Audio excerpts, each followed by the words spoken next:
las carnes siempre son más difícilmente digeribles, que es mucho más pesadas, que tienen más grasa, que menos grasa. ¿Qué hay acerca de los alimentos de origen animal? Mira, con respecto a las carnes hay varias características que considerar. En el caso de una gastritis por exceso de secreción de jugo gástrico, vamos a controlar dos características en la carne. Uno, el componente graso. Vamos a preferir las que no tienen grasa, porque la grasa permanece mayor tiempo en la cavidad gástrica, más de 4 horas, a diferencia de los carbohidratos y de las proteínas. Y las proteínas como tales, también hay algunas que tienen la capa de colágeno, como son las carnes de res, con mayor razón, ¿no? Y luego vienen las de ave y mucho menos las de pescado. Y esa capa de colágeno dificulta aún más el proceso digestivo a nivel de la cavidad gástrica. Entonces hay que controlar esas dos condiciones, lo que viene a ser la grasa y el colágeno. Y además, que es muy importante, el método de cocción. Porque cuando tú sometes una carne a hervir mucho tiempo, por ejemplo un caldo de sancochado, lo hierves mucho, entonces la proteína de la carne como que se desnaturaliza y se liberan aminoácidos libres. Y justamente los aromáticos principalmente, que son la metionina y el triptofano, alteran y estimulan la secreción gástrica. Entonces, para un tipo de gastritis por exceso de secreción resulta totalmente contraproducente.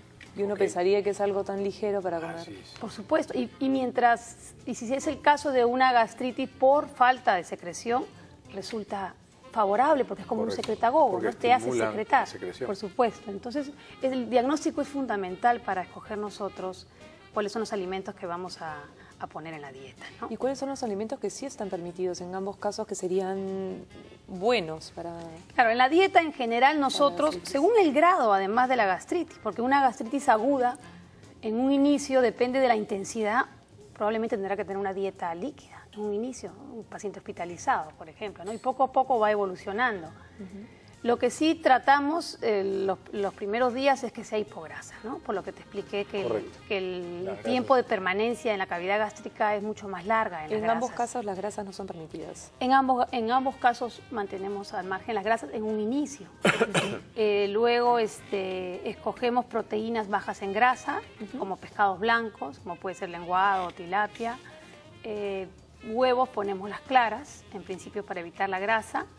Y en el caso de los lácteos, escogemos las leches bajas en grasa y en poca cantidad en inicio, ¿no? Es una dieta bien estricta, no me había imaginado, la verdad. Sí, claro. Pero hay un tema importante también, no es solamente los alimentos que debes consumir, sino la forma en la que lo debes consumir. Es decir, los horarios se tienen que respetar muy bien. Sí. ¿Cuántas comidas al día debe tener un paciente con gastritis? Si puede comer snacks, no puede tener algunos snacks. Mira, hay varias recomendaciones. Una de ellas es la temperatura también. Ni muy fría, porque muy fría como que te paraliza un poco y demora más el peristaltismo, la función motora. Y muy caliente estimula la secreción gástrica. Entonces la temperatura hay que considerarla también. Luego los horarios, porque si pasamos muchas horas sin comer, también se puede secretar más jugo gástrico y eso inflame. Otra cosa que es importantísima, que no se considera muchas veces, es el estímulo.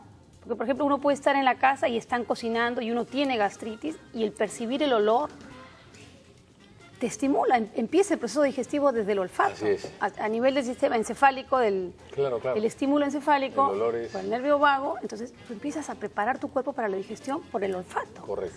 Entonces, cuando hay una gastritis, hay que considerar todas esas cosas, ¿no? Y, perdón, lo que me habías preguntado es... Hay que dar las 3 comidas básicas de todas maneras y 2 colaciones definitivamente, ¿no? A media mañana y a media tarde. O sea, evitar los ayunos prolongados, ¿no? Claro, y las porciones, me imagino que están siempre controladas. Chicas, las porciones no muy grandes, porque mientras haya más cantidad, se expande y la misma distensión también promueve mayor secreción gástrica, ¿no?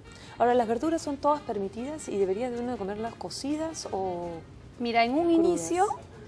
vamos a, por supuesto, escoger las verduras que no tengan mucha fibra, por ejemplo, espárragos, eso en un principio no, porque puede raspar un poco la cavidad gástrica, ¿no? Y dañar la mucosa. Luego vamos a también evitar las que producen gases, la brócoli, la coliflor, y las vamos a pelar, las que consumamos peladas y cocidas en un inicio, ¿no? Y a medida que va evolucionando el tratamiento, que probablemente sea también farmacológico y vaya mejorando el paciente,